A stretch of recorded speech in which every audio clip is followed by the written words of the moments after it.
3, 4.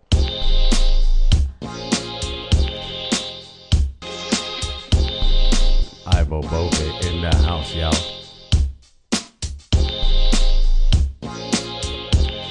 What's up? What's up? What's up? All right, welcome to No More BS right here, right now with my buddy right here, introducing Mr. IVO BOVE. Hello, hello. What's up, brother? How you doing, man? Good to Doing see good, you. doing Good to good. see you. Glad I got a chance to catch you. How long you been? Yeah, thank you, brother. How long you been doing extensive vagabonding? You're a professional. Well, like this for the past, I believe, 13, 14 years. Yeah. Coolness. Traveling like this, but traveling with in a different style all my life. Right, and that started off. With you were. You're a professional musician, man. I know you were on tour with La Mafia, going, across and overseas and doing that stuff. And were you traveling before that, or was it after the touring? No, before that, it was just within my vicinity. I grew up in 4 different countries. Yeah. And so I just traveling within those countries when I was there, and when I lived before that, I was just traveling with jobs and coming. But I noticed one thing is that when you're, it looks good on paper, it looks good on Facebook. You can check in. Oh, I'm here, I'm there. But when you're like, for example, with the music thing, get to a city, got to do radio interviews, sometimes TV interview. Then you got to do sound check. Then you got to go eat. Then you got to take a shower. It's like you're busy all day. You're just physically there in a city, right, in a different country, but you don't really get to know it because you're so busy. You're busy working. You could say that could apply to a lot of rock stars, right? Yeah, I mean, you do get really, downtime, here and there, but a lot of times it's just rush. You got to go here. Then at night, sometimes especially if you're traveling on a tour bus, you got to sometimes leave that same night to make it to the next city, unless you're flying, Right.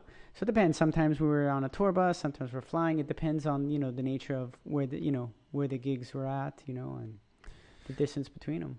That is super cool. Now, did you like the lifestyle of touring? Did you enjoy it, or did it catch up to you? Or no, I enjoyed it. I loved it, and but I had my intuitive sense. My intuition told me that I needed to stop that lifestyle and that I needed to travel as a backpacker and I needed to go on specifically a very long trip, which happened. No band, no tour bus. This is all strictly on your own. And with much and low budget, no more nice hotels, people catering to you and signing autographs and, really, really, really low budget. Yeah. To where I even stopped combing my hair, looked like a bum, like you just. I do that here and I'm not even traveling, but finally I got a haircut. I had, the homeless locks. Yeah, you have one big giant lock right now, right? I left one to remember that time. So like that took like that took a big leap. Like you're just going from conventional, like you're touring, you have a job, you're with your bandmates, and then I knew you were working for an airline. It's a job, you had had hotel lodging and all. But then, what inspired you? Was it anyone that inspired you to actually go would you call it sabbatical? Is that a word for it? Yeah, or I mean, more of the, I'm just going to go, I'll figure it out as we go along, kind of. Like, I kind of just go and figure it out. I really trust my intuitive sense. The only times in my life where I've ever regretted anything is when I haven't followed my intuitive sense. And you can't, as of right now, I don't know how to turn back time to fix those mistakes. But either way, everything that we do in life, mistakes and all lead us to where we are today. And it's all learning, beneficial and, learning opportunity, man. But yeah, I just intuitively had a strong intuition. I mean, to have that, people thought I was crazy to leave it, a job that pays well. There's so many perks, there's so many perks to playing in a big band like that, a very popular band like that. There's so many perks, for a young single guy, let's just say it that way, that, not many people would give up that opportunity, but I had the strong intuitive sense that, I needed to go on a trip, and I knew, and that's what I needed to grow exponentially. Because you can't grow when you're if you're always in your comfort zone, always in your comforting surroundings, and you don't necessarily have to leave your place. you can grow and get out of your comfort zone within the same city. So I'm not just saying that the only way you can get out of your comfort zone is leaving, going to another country or another city, but just breaking out of that allows for tremendous exponential self-growth. It happens in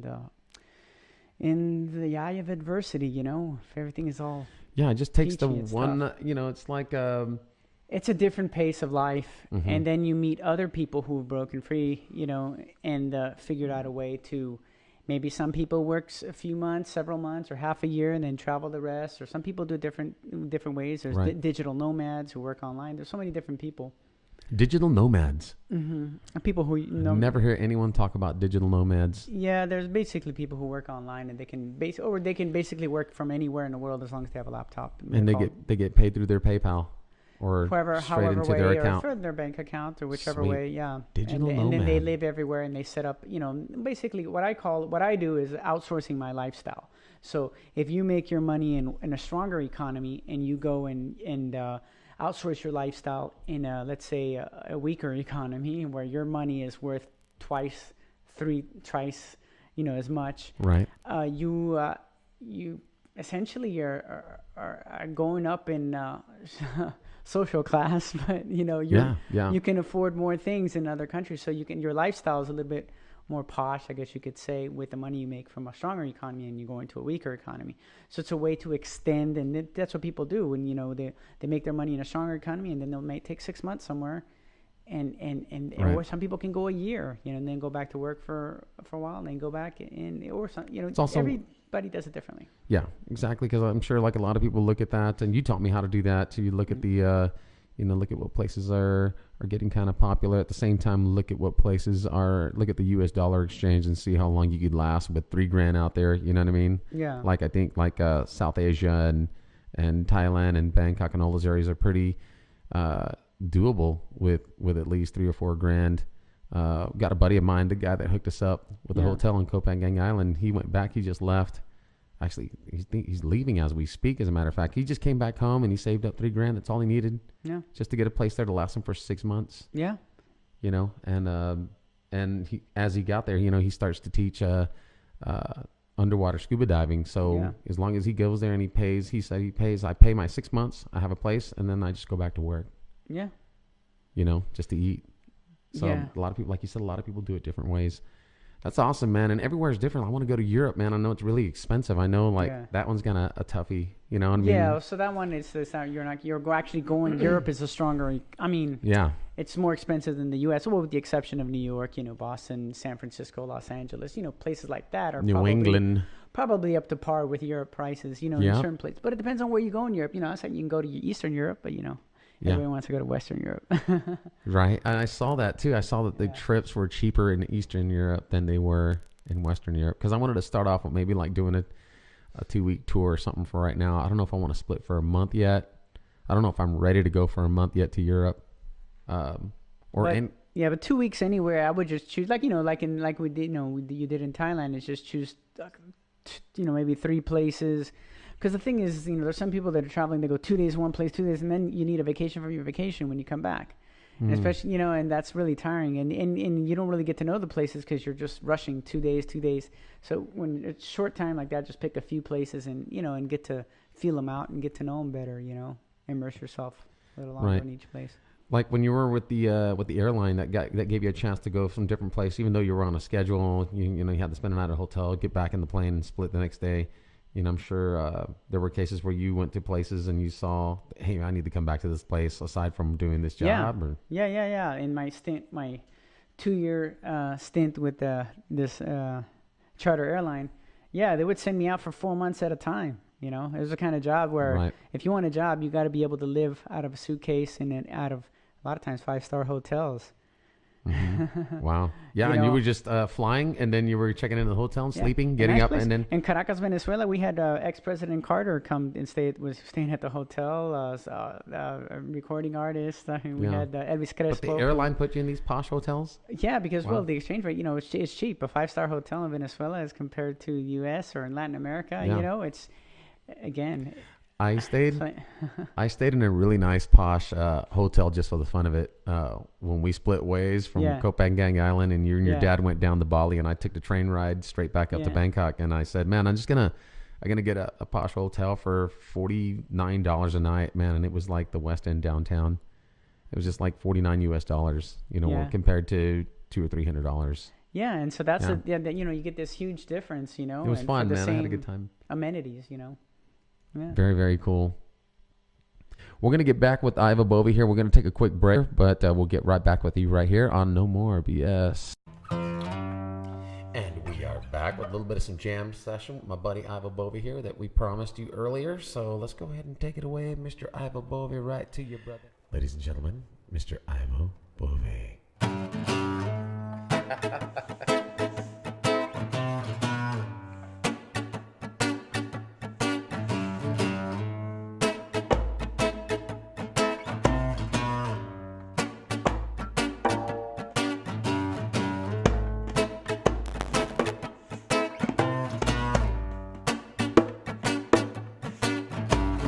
Giant steps are what you take, walking on the moon.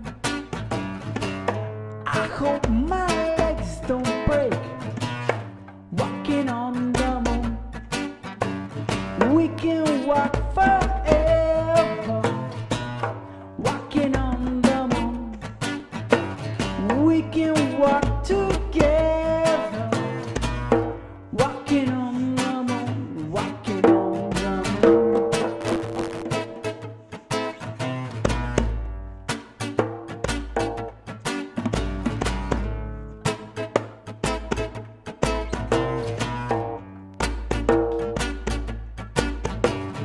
Walking back from your house, walking on the moon.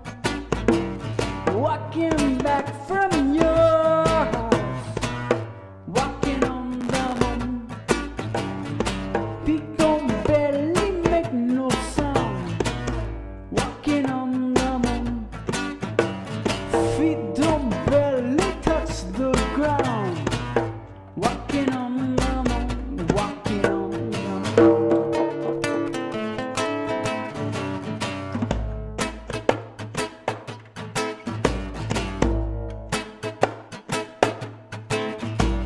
Some they say I'm wishing my days away, no way. And this is the price I pay. Some say tomorrow's another day. Do stay, might as well stay and play.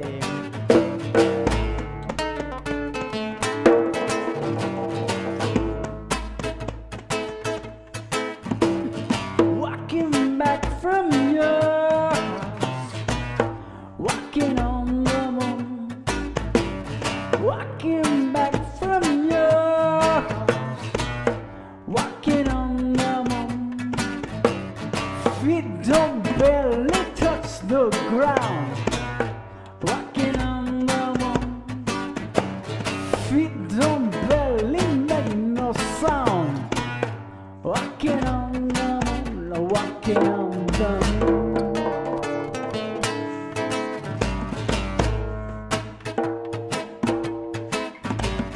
Some they say I'm wishing my days away, no way. If there's a price I pay, some say tomorrow's another day. Do stay, might as well stay and play.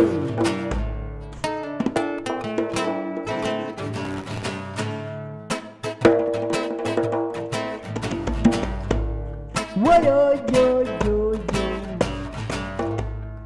Keep it up. Whoa, yo, yo, yo, yo.